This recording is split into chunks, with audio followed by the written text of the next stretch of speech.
Hey, what's going on, guys? It's DK. Back at you with another video here to break down the two-game NBA main slate on Wednesday. Before I get into the video, if you guys are new to the channel, my name's DK. I make daily videos and live stream for NBA and NFL slates on Draftkings, and I'm now making videos for NBA Top Shot as well. If you guys are not familiar with NBA Top Shot, I have a video explaining that, but basically virtual trading cards, kind of like the stock market for NBA.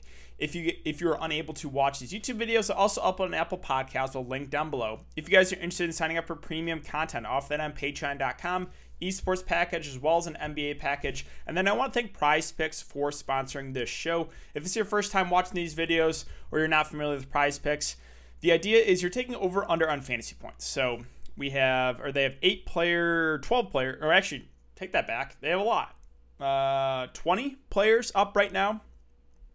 And yeah, so like, for example, Russell Westbrook is projected for 50 fantasy points. Do you like the under? Do you like the over? That's basically the idea. You can mix and match sports too. So you can do a couple college basketball, pair them with a couple NBA. They have esports, PGA. If you guys want to sign up, you can use the code DKDFS. DKDFS, all one word, link down below. You get a 100% match up to $100. And then finally, I just want to say, I hope you guys enjoyed the All-Star break.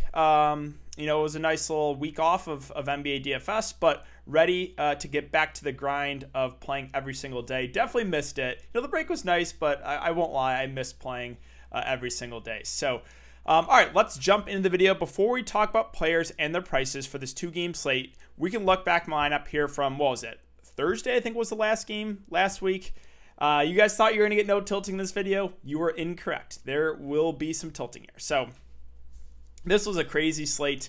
You know, I knew Steve Kerr would troll us with that starting lineup. Everyone was expecting, you know, Brad Wanamaker to start point guard.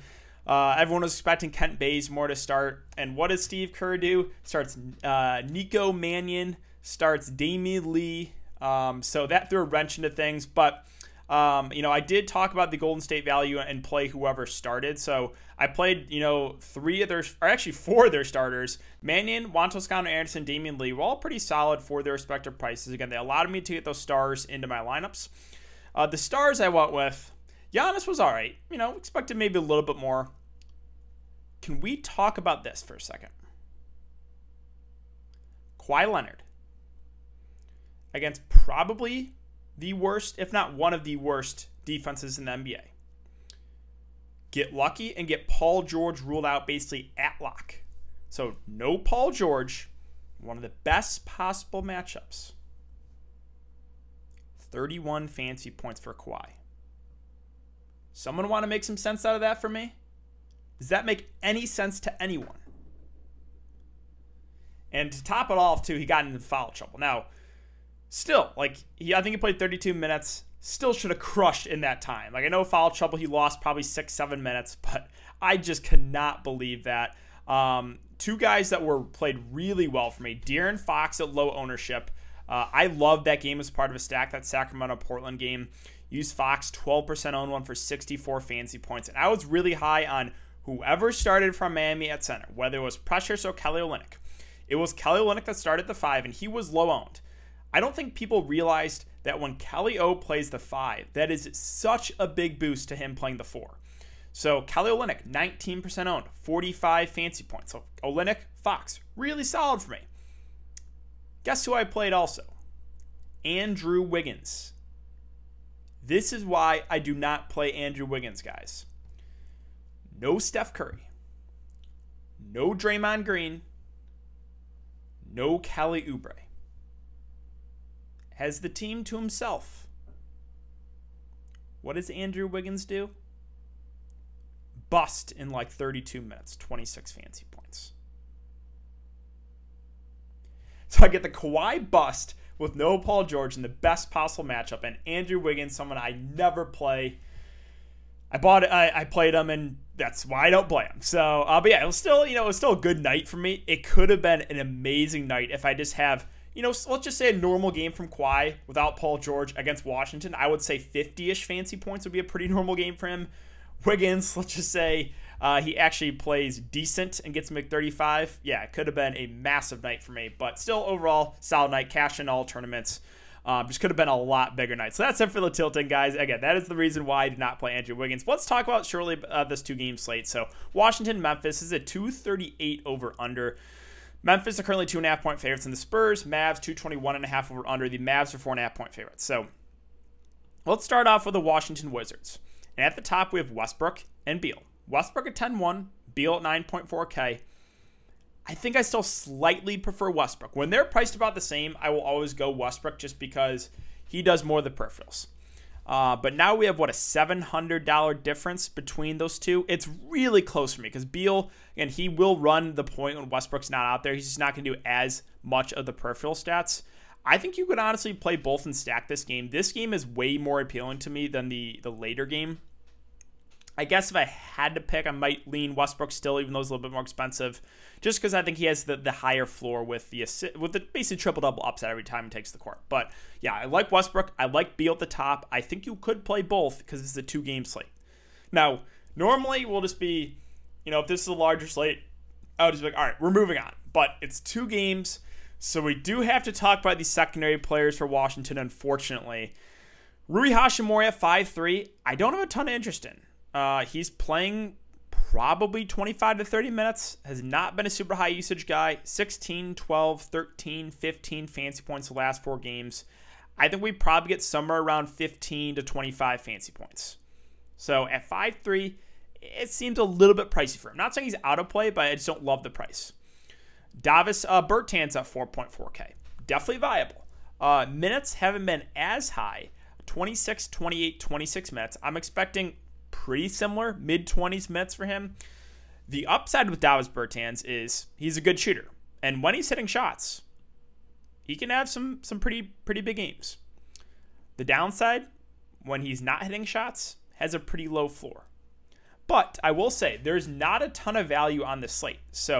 And Bertans is small forward, power forward eligible. You have a little more flexibility there. I'm perfectly fine if you want to use him for value. Just know the floor is pretty low with him. Raul Neto at 4.3K. Are you going to feel amazing about playing Raul Neto? Not really, but we kind of know what his role is. I mean, he's been getting mid-20s minutes, playing the backup point, not a super high usage guy. Again, I expect probably somewhere around 15 to 20 fancy points. Does seem a little bit pricey.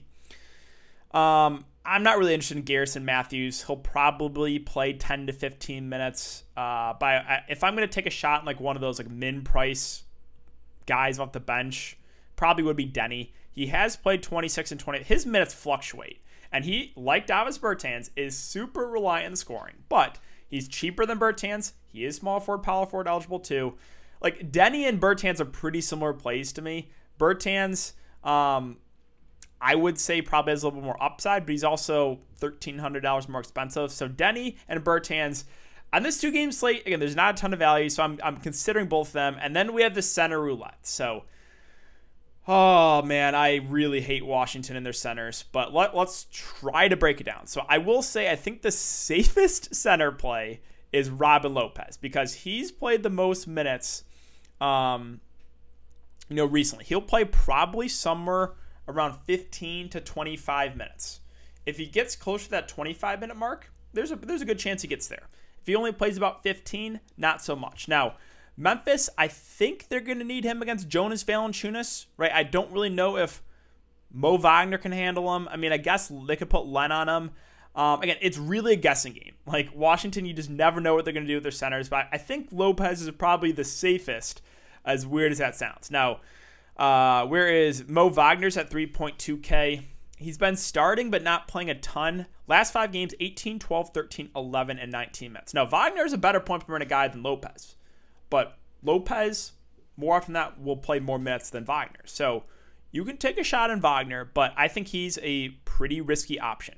And the same thing with Alex Len, kind of been in, out of the rotation. He did play 19 minutes the last game against Memphis. He's also a good point per minute guy, but sometimes he'll barely play or not even be in the rotation. So Len is probably the riskiest of the bunch, but if you get lucky and he plays, if I knew Alex Len was going to play, let's say 17 minutes tomorrow, I would lock him into my lineup because there's not a ton of value on the slate and he's a good point per minute guy. So like Len, Wagner, playable, but very risky, so we just have no idea the minutes, right? Wagner, I would say 10 to 15. Len could play 15, could get a DNP. Lopez is the guy I feel like is the safest and probably gets around 15 to 25 minutes. So hopefully I broke that down as best I could for you guys. Really, it's a roulette though. So like you're not going to feel good about any Washington center you play. Let's move on to Memphis. And I think looking at the pricing for Memphis, this is my favorite team to target, and it's not even close. Love John Moran at 7.8K. Fantastic matchup. Should play, I would say, 33 to 35-ish minutes. Has gone for 50 plus the last 2 games. He's starting to turn it on. The minutes are starting to go up for him. I really like Ja at the top, and I'm really high on Jonas Valanciunas. Now, I think box score watchers will get off JV. This game against Washington, foul trouble. Game against Milwaukee, foul trouble. Or no, wait, it was Houston, foul trouble. This is the game where he had 5 fouls. The next game, he picked up like 3 fouls in the first half. I think this Milwaukee game, he did not get in foul trouble, but I'm guessing we get around 30 minutes from JV, right? There's still no Triple J yet. So, and JV's a really good point per minute guy. I think he's a good tournament play here. I think people will kind of box score watch, see, he hasn't been amazing, but we've seen some pretty big games from JV. And like I said, I do like the matchup a lot here. Now, strolling down to more of the mid-range guys. Again, normally in a bigger slate, I'll kind of avoid these guys, but there's actually some value here. So, Slow-Mo's at 6.3K. What we're going to get out of Slow-Mo, probably mid-20s minutes. He's a guy that can stuff a stat sheet. I think he's a fair play. Would have wished he was a little bit cheaper. Dylan Brooks at 5.4K, won for 50 fancy points at last game. I will say, in close games, he's been getting around 30 minutes, which is, earlier in the season, he was low to mid-20s minutes. 30, this game was a blowout, so 30, 31, 35 minutes the last 3 games for Dylan Brooks. I'm not a huge Dylan Brooks fan because normally he's a guy that won't do a ton of the peripherals.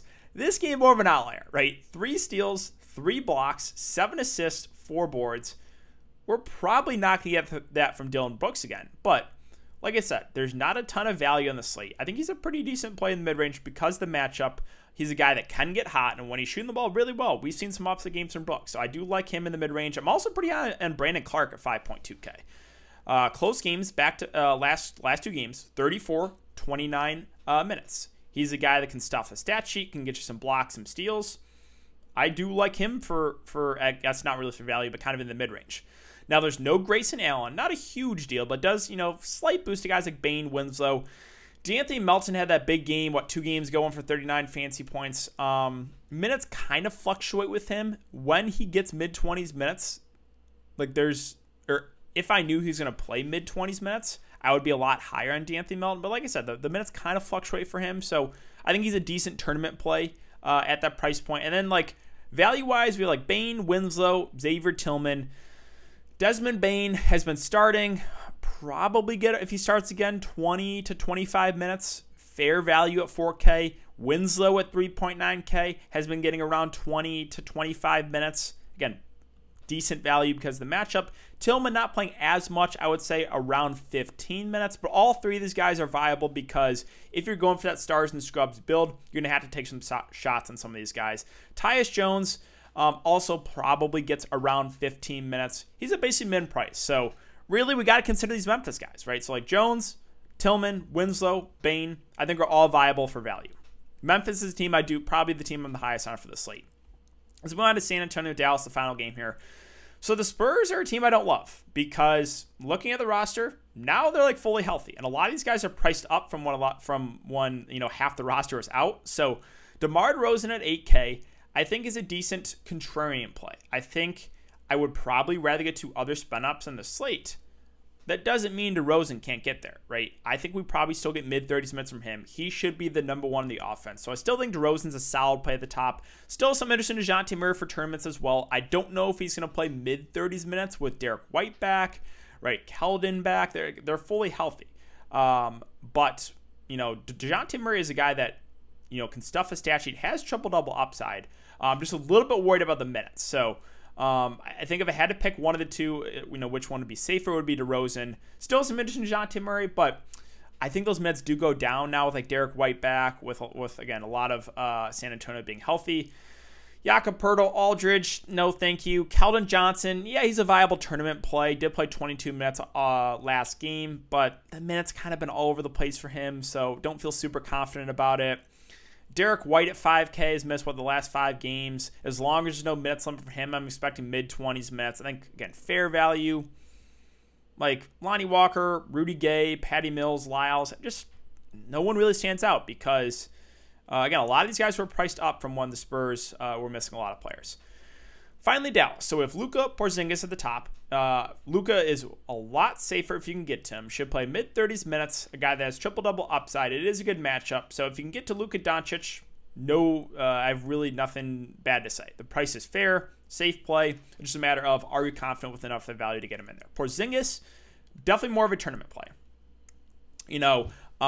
Probably get somewhere around 30 to 35 minutes. Has flashed some upside, but it's been pretty inconsistent, right? So, and he's shown somewhat of a low floor too. 8.6 is like not an amazing price. So, not saying Porzingis is out of play, but more of a contrarian play for me. Brunson kind of priced up from when Luka was out the last game. I'm expecting mid-20s minutes from him, which just makes him a fair play, maybe a little bit overpriced. Jay Rich at 4.9, we should get 30-ish minutes. I guess is like a safer play because his minutes are pretty secure. Tim Hardaway Jr., more the high-risk, high-reward play. I would expect around 20-ish minutes off the bench. Pretty reliant in the scoring, but can get hot.